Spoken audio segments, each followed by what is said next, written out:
Hello again. We are back with another video detailing the fundamentals of investment and trading. So this is the part 2 of the video. And today we're going to talk about the difference between investment and trading. And I'll spend a little bit more time explaining the basics, the nitty-gritties of the day of trading, day trading in particular. The reason being that will allow you to have an understanding of the game that we are playing, right? How the market works. So how to find your trades. We're gonna head into that direction as soon as possible, right? And then we'll come back to the investment. So today I'm going to briefly define the big difference points between investment and trading. So this is how I put it. 4 elements that I'm looking at while defining this difference. Focus, in terms of focus. So when you are investing, your focus is on the underlying asset or underlying company. For instance, if you're buying, let's say, a real estate, you're doing an investment in the real estate, you are trying to understand the fundamentals of that company, that property, that real estate property. Same thing with stocks. If you're investing in stocks, you want to know all about the company, underlying company.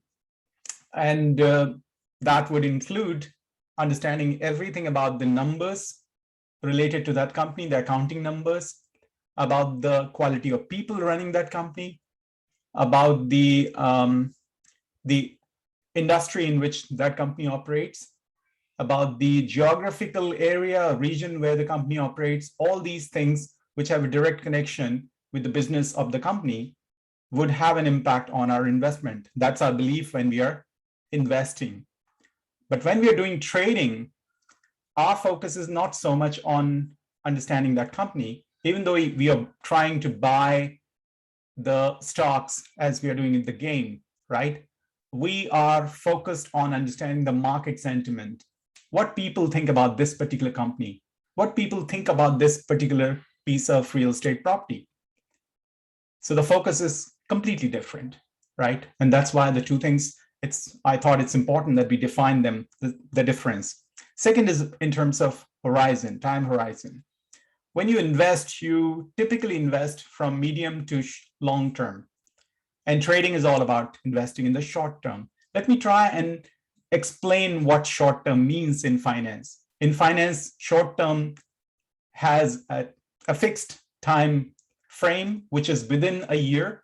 Anything within a year would be considered short term, right? That may seem a little bit longish for a lot of people who imagine short term to be, 1 day, 1 week, maybe a month, right? That's not how it is. So anything that goes beyond 1 year would be medium term. So 3 to 5 years would be medium term, and anything longer than that would be long term, right? So time horizon wise, there is slight difference. Then also the analytical tools that we use. So for investment, investors typically use what is called fundamental analysis, which is about understanding the underlying company very well, right? So that fundamental analysis, or understanding the fundamentals of the underlying asset, if there is a real estate, if we go to that example. As opposed to that, in trading, in case of trading, the traders typically harness or utilize the tools which are called technical analysis. The other term for technical analysis is charting, charts, basically. And these charts are not so much about the fundamentals of the company. Rather, they are capturing the sentiments or mood of the market, right? So it goes to the focus, right? Focus and analytical tools are very much aligned in that sense. Now, these two analytical tools are not mutually exclusive. A lot of investors use both of them, right? So it's possible. In case of trading, especially the kind of trading that I've done for a very long period of time, it's been mostly technical analysis. I would not include fundamental analysis. I'll explain you why in a bit. Then the fourth element to compare the two forms of putting your money out is risk. And in case of investment, it is full on. You can have risk on spread out on a spectrum, whole spectrum from low risk to high risk, which means an investment can be low risk or it can be high risk or somewhere in the middle. It's possible. Trading, as opposed to that, always tend to be high risk in process, right? It's a high risk allocation of your capital. So that's roughly 4 elements that I think makes the difference. Let's go a little bit more into understanding the 2 analytical tools that I talked about. So for the game, how the market works, we want to rely mostly on technical analysis. Fundamental analysis is suitable for investment, like I said. Now, what is the difference, right? Maybe the definition that I tried to give you, maybe it doesn't really open. It's still hard to figure out the difference unless we go deeper into it, which we will do in some of the sessions later on. But today I want to leave you with an example of going into a movie theater, watching a movie. So let's assume you sit in the movie theater where the viewers sit, and you have a screen in front of you, you watch the full movie, and then you've got a piece of paper. On that, you write down the qualities of that movie. The acting was good, direction was good, screenplay was good, music was good, whatever, right? All that. And on the basis of that, you rate that movie. You analyze whether this movie was good or not, right? In our case, that's going to be fundamental analysis. We are looking at the quality of the product per se. Now, the other scenario that I want you to imagine is you go to the same movie theater, but you don't sit where everybody else sits. You sit beside the screen, which means screen is on the side, you can't see anything, and you've got something which is noise canceling, so you can't hear also what's going on, right? And then you try to analyze that movie on the basis of the reaction of the viewers, right? Audience are your analytical, what should I call? Audiences are the source of your analysis. So you have no idea about how good the movie is, but based on the reaction, you again rate the movie on a piece of paper with obviously very different matrix. And so this second example where you have not seen the original product, but you are basing your analysis of the quality of that on the basis of the mood that you see in the room, right? So mood and sentiments. And that's technical analysis, right? So technical analysis, as an analyst, as a trader, you don't want to look at how good or bad a company is. It may sound preposterous, I know, but you don't pay too much attention on the company itself, but rather you try to understand how the market is reacting. What is the buzz currently about that company, right? Is it positive? Is it negative? If it's a positive buzz, you expect it to translate into the share price, and therefore you get in and you get out, right? And you make a decision about the entry and exit points on the basis of that analysis, right? That's the rough difference between the 2 modes of analysis. Let's go a bit more and dig deeper into the day trading out of the trading, because trading is also of different kinds, but let's define what day trading is. As the name suggests, it's straightforward. It's a transaction that is closed out in part or full within the same day, right? So this is from 2001 day trading rules set in the US, which means the speed is of essence. And to give a little bit more about how this works, you buy a stock knowing through your analysis that the stock is going to go up, right? That's the simple concept. And the most important thing that you want to ensure is there is enough volatility. Now, volatility is the movement. It's a short-term stock movement. right? So the price goes up, price goes down, the more volatility is going to be there. So as day trader, we feed on volatility. We want more and more volatility. And that volatility, we will be able to profit from that volatility by actively buying and selling a stock, right? So if the markets are really calm, that is good for investor, but as trader, we don't find that interesting, right? More the upswing and downswing in the stock prices, more opportunities we have actually to profit.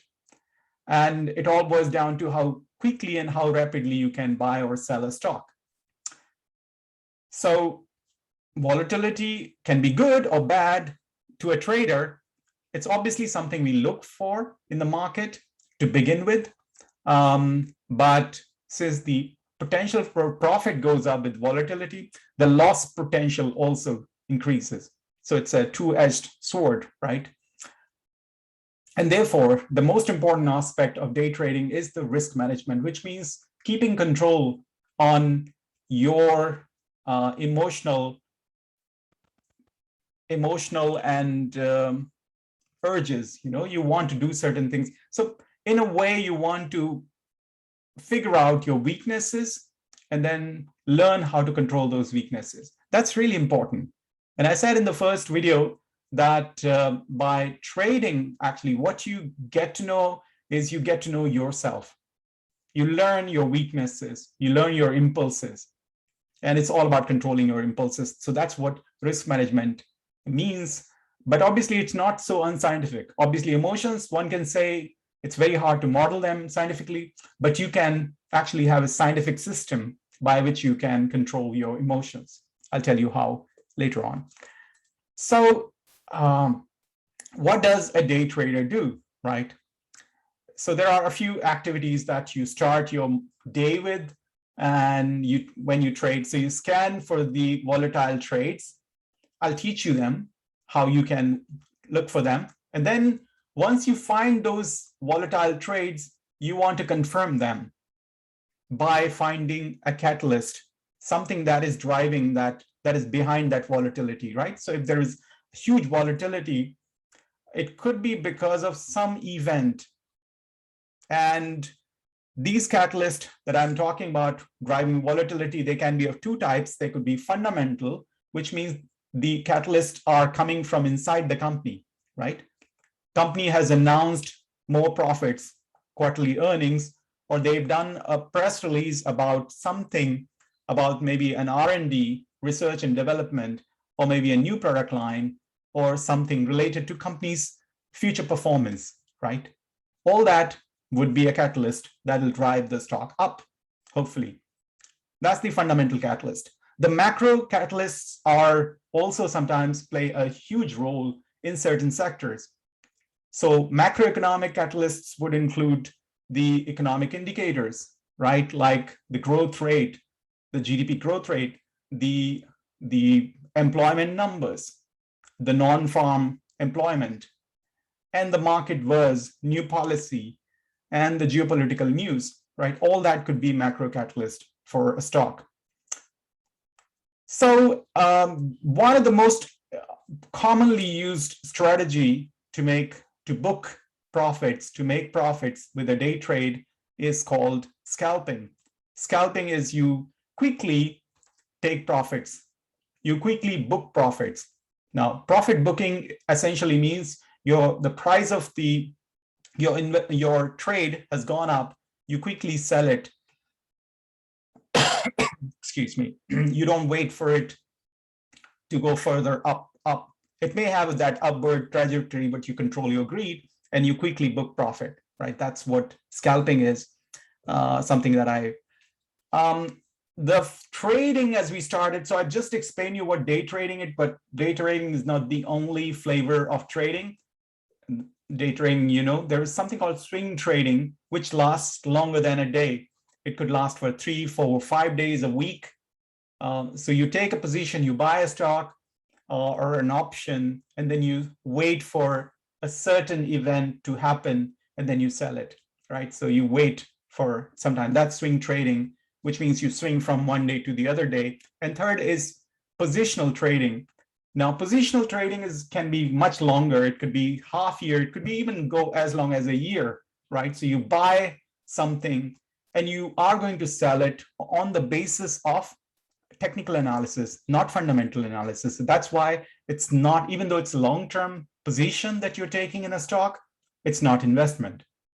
Investment is where you know fundamentally the company is going to do certain things. It has that growth momentum inside the company intrinsically. That's not what you do with the trading. With trading, you are expecting the market sentiments to become more positive in the future, a year from now, based on charts, based on market sentiment analysis, based on your technical analysis. So that's positional trading. It's longer, relatively speaking, right? And then scalping, I told you, scalping is super short day trading. It's like it lasts a few minutes, from a few seconds to a few minutes, right? You take off the profit. It's almost like you have a latte and you take the cream off from the top, right? That's the scalping, taking profit as quickly as possible. So I would be telling you a few scalping techniques to begin with, because they typically have less risk involved in them. But overall, trading has a lot of risk, as you would notice, right? But this game, some of you have already started. I think 10 of you are there in the game, registered, and I can see you in the game. 4 of you have tried to place bets, and it's difficult. We will go through the overall. I will go through analyzing your trades. I would give my advice or an open-ended question about your trades. I'm going to ask all that. So we will do a separate session for that. Now, one of the things that we know from literature, from academic literature, is most traders, they fail. And so I've put at the bottom of your screen, you'll find these 3 papers which talk about this failure thing, majority of traders failing. The reason is it requires a lot of discipline. The whole day trading, it requires discipline. That's one thing. The other thing is you have to have a good mind-finger coordination, right? You want to be able to place those orders very quickly. So if you have been a gamer, that could actually be very beneficial for being a day trader. There are, physically speaking, there are similar skill set that you can actually transport, that you can bring to the day trading, right?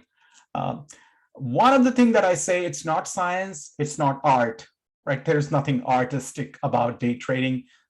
It's not science to begin with. There's no mathematical formula that will ensure you would not lose, right? It happens. It's a craft, which means the more you practice, the better you get. That's what it is. There are no shortcuts. You cannot expect to become profitable from the day one. For some people, it takes 3 to 6 months. For some people, it takes a year. Some people are never able to do day trading, right? It doesn't work because temperamentally it doesn't suit them. It's a craft, which means more you practice, the better you become, right? So I've started my day trading sometime in 2006, but on a regular basis, I started after 2008, end of 2008, when the Lehman collapse happened. And these days it's like 2 or 3 days a week is how often I do. So it requires a lot of, and my loss ratio, if I were to give you, is like out of 5 trades that I put in a week, I will lose once. At most, I lose twice. But the losses are much less than my wins. And that comes, again, from discipline.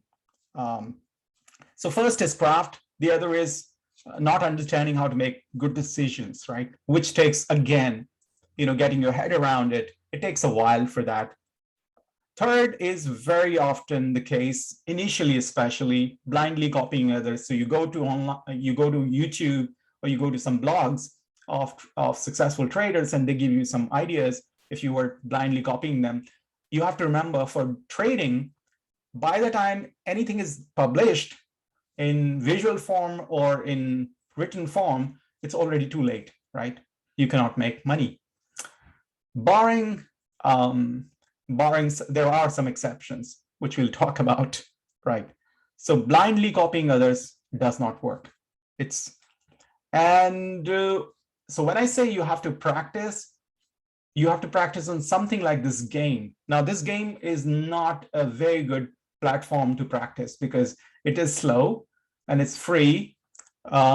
Instead, if you have an account, brokerage account, most brokerage account comes with free virtual trading or paper trading platform, right? Where you can practice trade without putting your real hard-earned money. And my recommendation always is everybody should at least practice for 3 to 6 months. That's minimum before they put their real hard-earned money, because you would lose money, of course. And what happens after practicing for 3 to 6 months, you figure out a few strategies that work in your case, and there are other strategies that don't work. The reason blindly copying others doesn't work is the main reason is psychological, because we are all have very different risk threshold. Some of us can take more risk than the other. And therefore, it's no point copying, really. If you like to keep risk low, that's one way. If you like to take a lot of risk, there's going to be all different kind of strategies that allows you to enter market and exit market at different risk thresholds. So figuring that out for yourself is an important part, right? So having a clear strategy, which comes after trying out other people's strategy and then tweaking them to suit your own personal preferences and risk threshold. The other thing that I find, and that applies both, the fifth point applies both to day traders, it applies to investors also. The moment people start to have profitable trades, a few profitable trades, and in the early on, a lot of that comes because of luck. But as human beings, it's our folly. We start to believe that it's because of our capability. And soon enough, so you can start with, let's say, 1,000 yen. I would say 5,000 yen is minimum. But to see some kind of changes. But let's say any amount of money you start and you are successful. Let's say there are 3, 4, 5 hits, you get really big home runs. Then what people do, they typically make it 10 times bigger, right? So they start with 5,000 and they see success with that. They start putting in 50,000 in no time, right? And that scale up is bound to, without having discipline, without having a proven strategy, which works time and again, without testing all that, without all the beta testing, without putting together all the hotkeys that you need to have so that you press one key and your trade is done, right? You enter fast and you exit fast, which means if you see the market falling, you exit as soon as possible. All that is important. And if you have not got your infrastructure in place, if you've not got a clear strategy, then rapid scale up is bound to end. You are bound to end in tears. So that's very often that happens. The sixth point is, again, knowing yourself, right? People don't know how much risk they are willing to take. And sometimes they are losing position, they wait, hoping that it'll come back. And the loss is becoming bigger and bigger and bigger. And then they will decide that, okay, I'll try to play swing trading, not day trading, which means I'll wait for 3 days for it to come back. Sometimes that never happens, right? So all that is, which is the seventh point, right? When you're losing a lot, and those days do happen, what it does to you is it creates, it completely throws your mental composure off balance. And with that, you start to make more bad decisions. So testing yourself through pressure situation, and can you still keep your calm, and can you still feel composure? Because when you start to lose your real money, then your brain has certain circuits. You can see certain chemical reactions happening in your and it gets frustrating, it gets scary, it gets so many emotions come together. And I have had friends who cannot move, right? Their fingers cannot move. They become stuck and they see the whole drop happening in front of their face. So realizing that how much risk can you take is important. So losing streak, if you have been losing again and again, what happens? People double down, right? Once they start to lose, they think like, okay, I'll buy more because the price has gone down. My average price would become better. Not always a good strategy, right? When you know there, you don't know when it's going to come back. And it's not investment. In investment, you can buy stuff, and we're going to talk, when we'll talk about investment, you'll see how different it is. You can buy stuff and then you can just turn off from the market. You just don't need to follow the market. Having said that, even for trading, you don't need to follow market at all. That's the beauty of it, because you never trade over a news item, right? And we will explain that. So I have explained again and again, most people lose money because of so many characteristic traits that we human beings possess. So finding and defining our risk management is very, very important.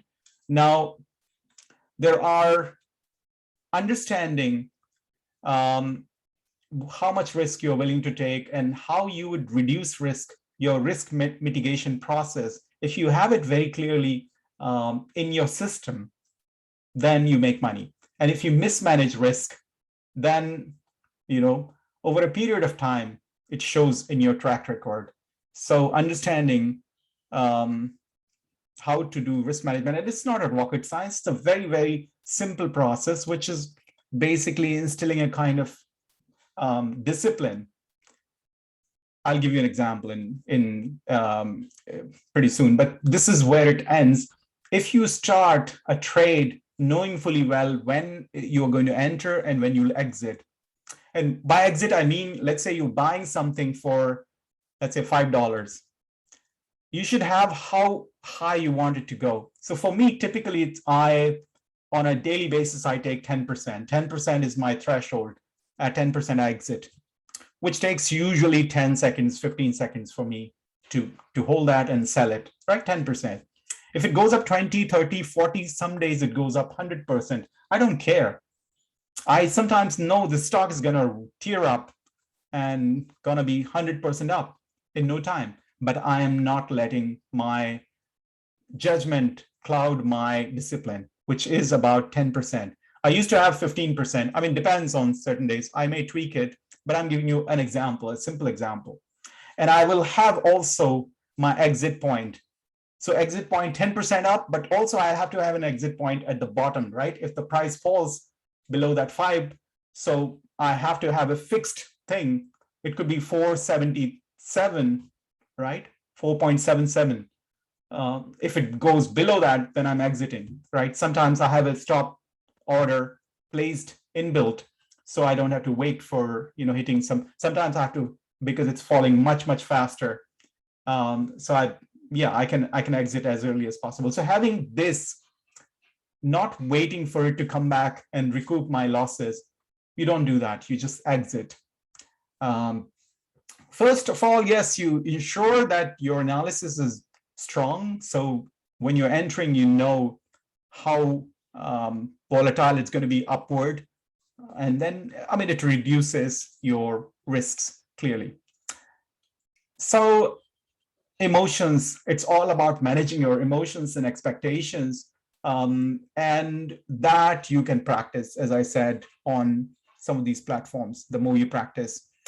So 3 things that I think if you want to succeed in the game, there are 3 basic things, elements that will make you successful. So even if you are losing money, and I said it earlier also, it doesn't matter if you perform good with how the market works, as long as you are constantly playing that game and you have a logical understanding of what you're doing. Even if you don't, it's fine. I mean, I think we can discuss that, right? But your performance is not going to be graded profitably, for you. It's not going to end. I would not look at your performance and then grade you positively. It's not going to be. It's more about how much attempts, how much you participate in the game. So 3 things. One is understanding of day trading process and how the prices move, right? Understanding the price action charts. I'll explain you that. The other thing, the second thing is strategy, having a very clear strategy in your head, which you have tested and not using some kind of algorithm. Don't do digital backtesting, because backtesting is a problem because you are using historical data, and market tomorrow and market hours after today is very different from whatever that's gone on. So digital backtesting and coming out successful does not really help. So you have to have a strategy that you have tested in real time. And then you've seen that consistently you make money, right? While you are doing those paper trades, not your real money, right? So that's the practice thing. Finding a day trading simulator, and you will find once you open an account, you'll get a free trading simulator that you can practice as long as you want. So these 3 things, as long as you have them, then you will be successful, right? You can consistently make money with day trading. It's probably on a daily basis, right? So it's a very short term. It has high reward, but high risk that comes with it. Now, the whole charm or attractiveness of day trading comes from, what happened early this year, right? In January 2021, we've seen this attack of retail investors. Traditionally, day trading used to be a preserve or an area of control of institutional investors. What do I mean by institutional investors? These are the big financial companies. You have heard of their name, right? And they've got a proprietary trading arm that does investment. All that used to be and even when I started day trading, like late 2008, 2009, I would say the infrastructure was still not there, right? To be a retail investor. Institutions typically used to have this strength of infrastructure, right? Having all softwares and hardwares, but increasingly all that the market has become almost a level playing field.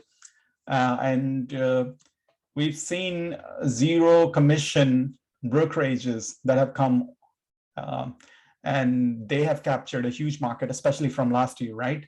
So in case of US, this whole transition from institutions to retail means individual investors, that happened en masse at a large scale, thanks to these zero commission trading platforms like Robinhood. And so what these retail investors are doing, you might have followed on Reddit platforms like Wall Street Bets. There are people who are sharing the information. It's been happening for a long period of time, like 2011, 2012 onwards. I've been following a lot of these blogs where investors congregate, the traders congregate. Some of those you have to be subscriber, you have to pay an amount of money, but you can be privy to those discussions. And there are a lot of services, a lot of apps that track the buzz in these platforms, right? And they connect, they use machine learning to understand if the discussion is positive or negative about one particular stock. And on the basis of that, you can place bets. So this is one of I would say, boon to people who've been around, people like me who understand it. And I benefited from this whole revolution immensely at the cost of these new investors, I have to say. But the good thing about it is these new investors who are really young who are 20 something, right? Even 19, 18, 19-year-old who are coming into market, and they're putting this small amount of money that they want to bring to the market, and they are making this whole, the trading is becoming more broad-based. It is no longer the domain of institutions. This is what we've seen. Now, retail investors, they tend to be slow. They discuss a lot online. Like I'm talking about specifically the Reddit crowd. And you find all that information. You can actually have it all assessed by some of the online apps that track that discussion. So you don't have to go and make your hand dirty. Because if you've been to Wall Street Bets, which I've been following for like 6 years, 2015, I used it in my MBA class. Everybody was supposed to join the retail group, but it is a lot of nonsense that you have to, make your way around. So I would not recommend anybody to spend so much time there, but there are apps where you can actually get the sentiment analysis of what the discussion is. And typically you get like 2 or 3 days in advance what's coming in the stock market. That's the beautiful part about this tiny segments of investors called retail investors. So that has changed the market. And that's why I am convinced now with the technology, with the apps that are available more or less for free, anybody can actually become a very involved and very profitable trader with patience and with a lot of practice. Yes.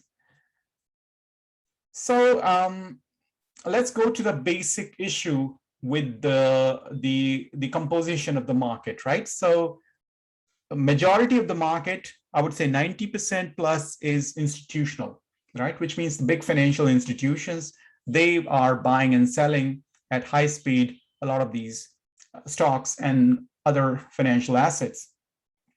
Now, out of that, 70% is high frequency trading, algorithmic driven, or AI. AI is about, I would say, the last time I checked was like 50% of all trades are AI, some form of AI. You can't really put a perfect AI, but there are some kind of machine learning thing that's there. There's algorithms. So most of that trade is happening automatically, right?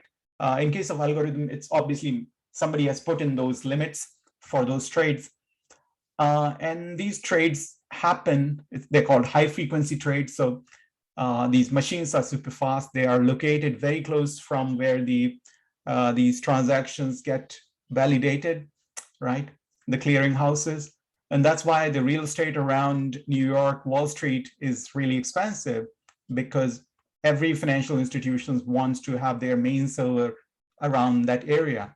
It makes huge difference if you're placing that trade from vicinity of Wall Street, as opposed to you're placing the same trade from Chicago, because the difference in that trade, it could be a few nanoseconds, or it used to be microseconds, but now nanoseconds they're talking about, right? And that makes all the difference for institutions. So in a world driven by such speed, can people like us, do we have any reason to be there, right? That would be the logical question. And the answer is yes. And that lies with the kind of trade that retail investors, retail day traders are supposed to place, as opposed to the institutions. So day trading mostly is not against institution. It's not like you're sparring, you're fighting against institutions, but rather you are on the same side. That's one thing. The thing is, if there is a trade which involves, let's say, 99% institutions, it won't be interesting. It would not be interesting for a trader. That's what I want to remind you for the game, right? So all the large cap firms that everybody knows about, like S&P 500, there are stocks that are $3,000 a piece, right? Those ones are not interesting for a retail day trader, because, and there has to be a niche for a small day trader. And therefore, the focus is typically on mid to small caps. mid caps, small caps, we're talking about the capitalization of these stocks. You would find most of these trades that I typically do, I have not heard of those companies before, right? That's the beauty of this whole trade. So it's completely different. And that's why I don't need to know. I obviously, when I'm placing the trade, I want to know. I have a few tick box to check. But I mean, it's a very different game, as you would be, as you can imagine, right? So not everything can be day traded, even though people have videos about day trading, things like fundamentals. As we said, fundamentals means looking at the accounting numbers like profitability of the company. So every company has to announce their performance in quarterly results, right? So they give out their quarterly accounting numbers. That would be called fundamentals. Or if they hire a new CEO and those kind of things, you can't really do day trading, because by the time you go and press that button, it's already too late. All the fundamentals get priced in the stock in no time. And so that's not really something that is advisable. The other thing is value stocks. So there are two kinds of stocks when we talk about investment. One is value stock, the other is growth stock. Value stocks are the ones that give you value in the form of dividends.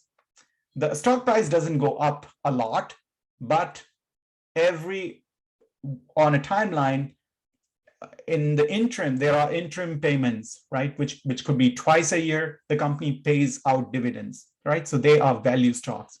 They're cheap and they give you dividends, so you earn. But they are not high growth stocks. The other stocks are high growth, which are the usual suspects, top of the heap, from Apple to Google, Amazon, and Facebook, Netflix, and those kind of, they're all growth stocks, right?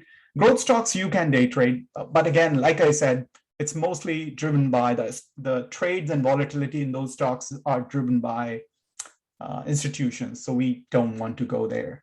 We want to focus somewhere else. Futures, again, futures are a derivative product, which I explained a little bit in the first class, in the first video. So they're also not so easy, because they're driven by things that are beyond the control of a day trader, right? Any analysis is not going to give you very clear indicators. Forex, again, Forex is hard to day trade. There are some people who do scalping, any movement, and they take a little bit of profit and they'll exit. But I believe stocks are driven by limited number of factors, but Forex are driven by so many, the macroeconomic factors, the government related factors, the central bank related factors. There's just multiplicity of these factors means it's very hard to analyze Forex trades. So I always admire those who are successful Forex traders, but it's very hard to succeed in that market on the consistent basis in the long term. So this is what the basic day trading that I wanted to discuss with you. I would be, again, uploading within this week my next video, where we will take from where we left. I'll delve deeper into the nitty-gritties, the logistics of day trading. Till then, stay safe, and I'll see you soon.